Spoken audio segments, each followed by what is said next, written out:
गोदिज देव संति हितकारी कृपा सिंधु मानुषधारी। गौ ब्राह्मण संत और देवताओं के हितार्थ कल्याणार्थ भगवान राम इस धराधाम पर पधारे। अब इन लोगों को, विपक्षियों को कोई जगह नहीं है तो कोई न कोई कीचड़ जरूर उछालेंगे, अपनी भूमि तलाशेंगे कि हमारा फिर कभी एक आध चांस लग जाए। आज न तो हमारी गौ माता निर्भीक है, न हमारे साधु संत निर्भीक हैं। पाल घर में अभी 2 संत मारे गए, 2 साल हो रहा है, 3 साल दौड़ा दौड़ा करके मारे गए। आज तक उसका क्या निदान हुआ कोई पता नहीं। ये विक्षिप्तता का प्रतीक है जो स्वामी प्रसाद मौर्य अनाप शनाप बातें कर रहे हैं। इनकी बातों में कोई दम नहीं है। लगातार राजनीति अपनी चरम सीमा पर पहुंचती जा रही है। सवाल खड़ा होता है कि आखिर राम के नाम पर राजनीति कब तक। लगातार विपक्ष दल की तरफ से बयानबाजी की जा रही है, कयास लगाए जा रहे हैं कि प्रभु श्री राम 22 जनवरी तक अगर विराजमान नहीं होते तो उससे पहले कितनी प्रतिक्रिया आ जाती है।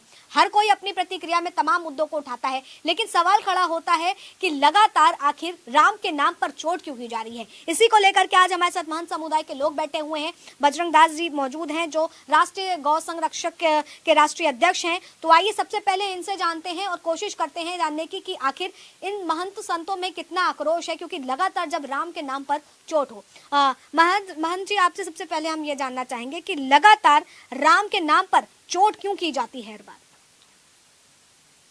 मैं आप लोगों को बहुत बहुत धन्यवाद देना चाहता हूँ। राम नगरी में आप लोग राम जी की आवाज़ को आगे उठाने के लिए, अपने टीवी चैनल से जन जन तक पहुंचाने के लिए जो कार्य कर रहे हैं, उसके लिए आप सबको बहुत बहुत धन्यवाद, बधाई देता हूं। साथ में यह जरूर अवगत कराना चाहता हूं कि राम जी 4 शर्तों के साथ ही भूमंडल पर आए थे। राम जी जब आए इस भूमंडल पर तो गोदिज देव संत हितकारी कृपा सिंधु मानुष तनधारी। भगवान राम आज इस धराधाम पर अपनी जन्मभूमि पर बैठने जा रहे हैं। जब राम जी का वनवास होने पहले राज्याभिषेक होने को हुआ तो उन्होंने राज्याभिषेक को त्याग कर करके वनवास की रास्ता ले ली कि पहले हम निष्कंटक कर दें, तभी राम राज्य स्थापित हो सकता है जब हम असुरों का समापन कर दें। असुरों के समापन के लिए उन्होंने दृढ़ प्रतिज्ञा लिया, निश्चरहीन करहु महि भुज उठाए पनकीन, सकल मुनिन के आश्रम ही जाय जाय सुख दीन। वहाँ भगवान राम ने जाकर करके निष्कंटक बनाया। गोदिज देव संति हितकारी कृपा सिंधु मानुष तनधारी। गौ ब्राह्मण संत और देवताओं के हितार्थ कल्याणार्थ भगवान राम इस धराधाम पर पधारे। राज्याभिषेक होने से पहले उन्होंने इस भूमंडल पर असुरों से जो है समापन करके असुरों का निष्कंटक कर दिया, साधु संतों को निर्भीक कर दिया, गौ माता को निर्भीक कर दिया। आज न तो हमारी गौ माता निर्भीक हैं, न हमारे साधु संत निर्भीक हैं। पाल घर में अभी 2 संत मारे गए, 2 साल हो रहा है, 3 साल दौड़ा दौड़ा करके मारे गए। आज तक उसका क्या निदान हुआ कोई पता नहीं। हमारे यहाँ साधु संत अभी भी संरक्षित और सुरक्षित नहीं हैं। हम अपनी ही यदि बात कहें तो एक रामायण तैयार हो जाएगी। जिस तरीके से शोषित किया गया है और प्रताड़ित किया गया है हर प्रकार से, आज तक वह स्थिति बड़ी गंभीर है, वो कहने के योग्य नहीं है। जैसे हमारे धर्म पे अनेकानेक कीचड़ उछाले जा रहे हैं। आज हमने देखा है कि हमारे यहाँ तमाम जगत गुरु बना दिए जाते रहे हैं। नकली जगत गुरुओं को ला करके खड़ा कर देता है। आरएसएस है और विश्व हिंदू परिषद है, नकली जगत गुरु शंकराचार्य बना करके बैठा देते हैं। आज यदि कोई नकली दरोगा बन करके खड़ा हो जाए तो 1 दिन में, 2 दिन में, 4 दिन में उसे जेल के सलाखों में कर दिया जाता है। आप ये कह रहे हैं कि संतों के नाम पर भी जो है एक बड़ी धांधली की जा रही है। बहुत बड़ी धांधली हो रही है। नकली संतों को हम तो ये कहते हैं कि पूरी अयोध्या सुनी पड़ी है। जो महान संत हैं, जो अखाड़े द्वारे के श्री महंथान कहलाते हैं, जिन्हें महंत बनाया जाता है अखाड़े द्वारे से, वो भी आज त्रस्त हैं हम समझते हैं यदि जिसकी जानकारी ली जाए तो 13 अखाड़े हैं हमारे, उनके हमारे आचार्य होते हैं, 13 अखाड़े के अलग अलग आचार्य बनाए जाते हैं। हमारे समझ से कोई आचार्य नहीं आ रहा होगा।